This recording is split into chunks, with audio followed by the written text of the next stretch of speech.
Alright, what's going on, dudes, and welcome to Minecraft Snapshot 2013, Week 5. This video is probably going to air a bit on the shorter side, only because there aren't too many new things to go over. Despite that, I still figured it would be worth covering, so let's get started. We'll begin with an update/fix to the way lighting works with stairs. It just seems to be a bit more smooth and consistent. You don't get nearly as many black spots that look sort of like lighting glitches.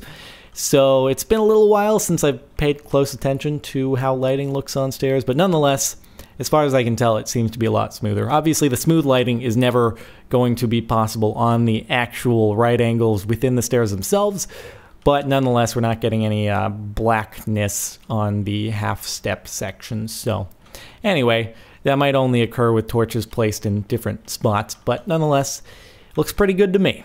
So that's update number 1. Now we'll move on to something that I'm sure lots of people will be very happy to hear.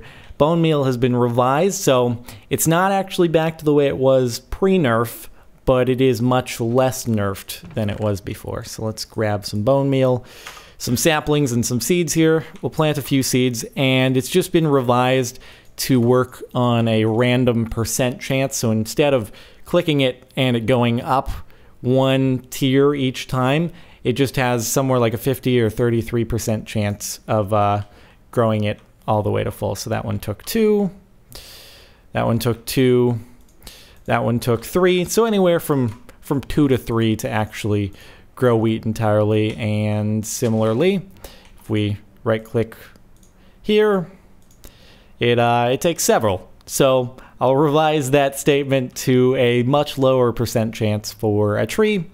But anyway, you get the idea. Much less nerf than it was previously. Instead of 7 bone meal to grow wheats, it only takes 2 to 3. So a little bit better.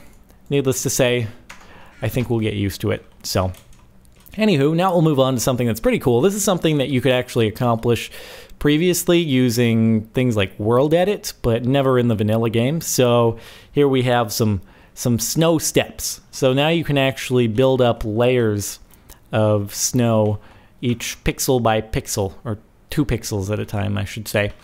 The way you can do this is by simply, it's basically a snow half step, except it's a snow 8th step, but still crafted the same way. It's kind of interesting that 3 of these only give 6 instead of 24, since there are 8 per block. Anyway, it seems to be a little bit of an under result there. That doesn't even... It's not even a word. Anyway, you get the idea. You can use it to sort of recreate the impossible staircase. That's kind of a horrible recreation of it, but you know, it's the impossible infinite going up staircase. Yeah, I know I'm not very good at it. I'm sure there's a much better way to recreate the illusion, but you get the idea. I also wanted to mention that your character can actually jump higher than 1 block. This is 1 block plus 2 eighth steps, so it's 1 1/4 block, and your character can jump onto it. Can't go on to 1 3/8 though. Doesn't work. Also should mention that these blocks are not actually able to work without a supporting block, so they can't be standalone. They have to have something under them unless they're a full snow block. So that's worth mentioning as well. Final change has to do with beacons. It just makes them a little bit more worthwhile given their great expense. They have their range extended quite a bit, so I don't know precisely what the exact radius is for the small one, nor the tiers above it. But anyway, the radius has been increased quite significantly, so the effects will apply to you when you're farther away.